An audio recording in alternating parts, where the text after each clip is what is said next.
Tehri Lok Sabha seat से BJP प्रत्याशी माला राजलक्ष्मी शाह ने देहरादून जिला मुख्यालय में नामांकन किया। नामांकन से पहले बीजेपी ने रोड शो का आयोजन किया, जिसमें मुख्यमंत्री पुष्कर सिंह धामी भी मौजूद रहे। नामांकन स्थल तक पहुंचने के लिए इस रोड शो के जरिए बीजेपी ने शक्ति प्रदर्शन भी किया। नामांकन के बाद बीजेपी प्रत्याशी माला राजलक्ष्मी शाह ने कहा कि बीजेपी की जीत तय है और प्रतिद्वंदी भी अपने स्तर से चुनावी मैदान में डटे हैं। एक और अन्य दलों और निर्दलीय प्रत्याशियों की ओर से इस चुनाव में जीत का दावा किया जा रहा है, तो वहीं भाजपा भी प्रदेश में एक बार फिर से 5 सीटों को जीतने का दावा कर रही है।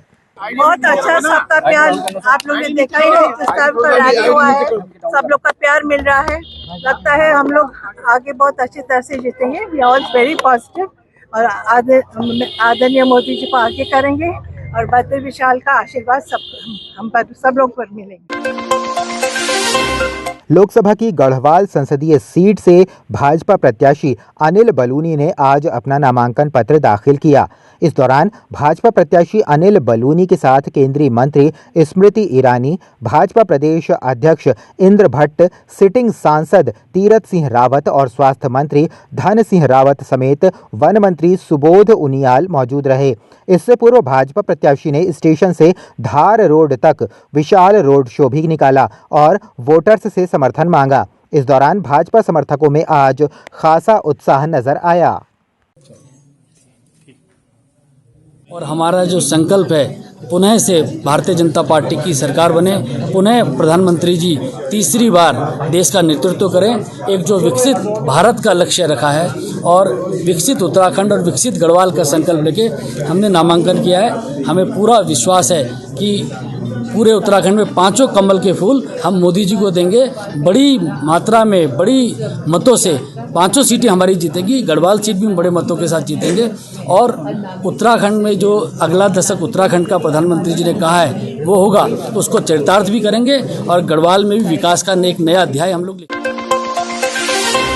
उत्तराखंड में 5 लोकसभा सीटों पर सभी पार्टियों ने अपने अपने प्रत्याशी घोषित कर दिए हैं, जिसमें 3 दिन पहले बहुजन समाज पार्टी ने हरिद्वार से भावना पांडे को अपना उम्मीदवार बनाया था, लेकिन कल बहुजन समाज पार्टी ने भावना पांडे का टिकट काट दिया, जिसके बाद बहुजन समाज पार्टी ने एक मुस्लिम चेहरे को हरिद्वार लोकसभा सीट पर उतारकर मुकाबले को रोचक बना दिया है।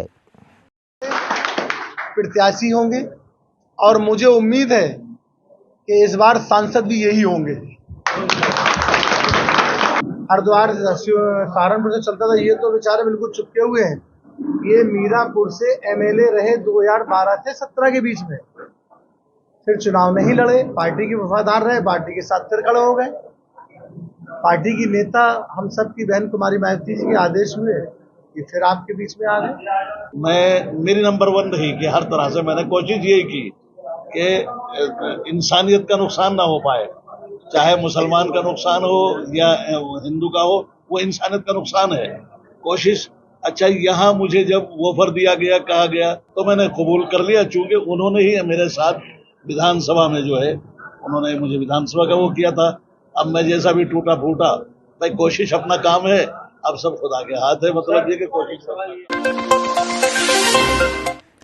नामांकन का दौर शुरू हो गया है। ऐसे में कांग्रेस प्रदेश कार्यालय में आज कांग्रेस टिहरी प्रत्याशी जोत सिंह गुनसोला ने अपना नामांकन दाखिल करने से पूर्व झोंकी ताकत। कांग्रेस भवन में सैकड़ों की संख्या में कांग्रेस नेताओं का जमावड़ा दिखाई दिया।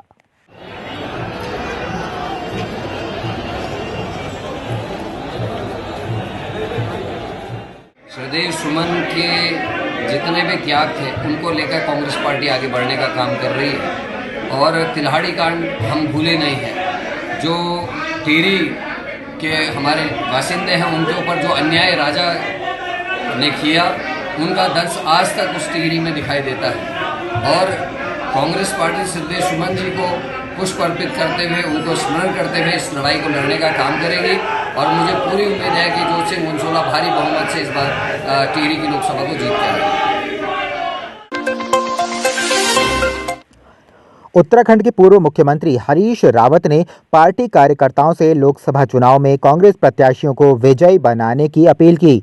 हरीश रावत ने कार्यकर्ताओं से भावुक अपील करते हुए कहा कि उन्होंने हमेशा कार्यकर्ताओं को सर्वोच्च महत्व दिया है। उन्होंने कहा कि पंचायत चुनाव में जब 750 से ज्यादा कार्यकर्ताओं पर गंभीर धाराएं लगाई थीं, जिसके विरुद्ध उन्होंने 32 घंटे तक थाने में ही धरना दिया। उन्होंने कहा कि इस लोकसभा चुनाव में मेरे राजनीतिक विवेक का इम्तिहान है और वीरेंद्र रावत 27 मार्च को नामांकन करेंगे।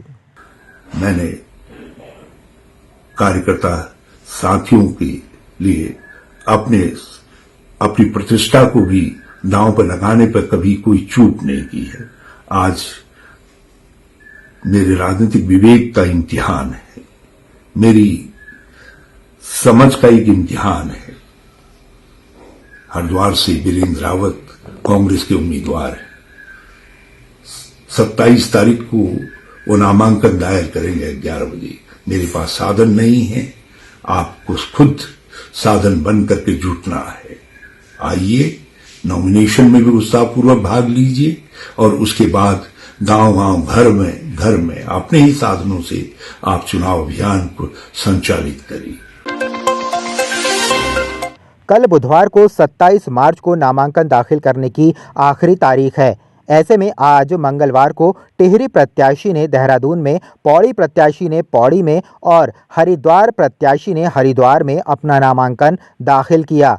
नामांकन के बाद भाजपा चुनाव प्रभारी दुष्यंत गौतम ने देहरादून स्थित भाजपा मीडिया सेंटर में प्रेस वार्ता करते हुए कहा कि भाजपा उत्तराखंड में 5 सीटें 5 लाख से अधिक वोटों से जीतने वाली है। जो देवभूमि के साथ साथ आज G20 के बाद में यहाँ के डिस्ट्रिक्ट प्रोडक्ट और विश्व स्तर पर भी अपना नाम कमा रहे हैं। और ये नहीं, हमारी संस्कृति, हमारे संस्कार, देवभूमि के प्रति हमारी आस्था, और उसके बाद में चारों तरफ जो चारों धामों का, सड़कों का निर्माण है, टूरिज्म भी बढ़ा है और जहाँ पे रहने वाले लोगों को सुरक्षा का भी अपना एहसास हो रहा है कि आज हम यहाँ पर सुरक्षित महसूस करते हैं। उसी सारे संकल्प को लेते हुए जहाँ की जनता का जो मूड बना हुआ है, भारतीय जनता पार्टी पांचों की पांचों लोकसभा 5 लाख से ज्यादा से जीतने वाली है। ऐसा वातावरण पूरे उत्तराखंड में दिखाई देता है।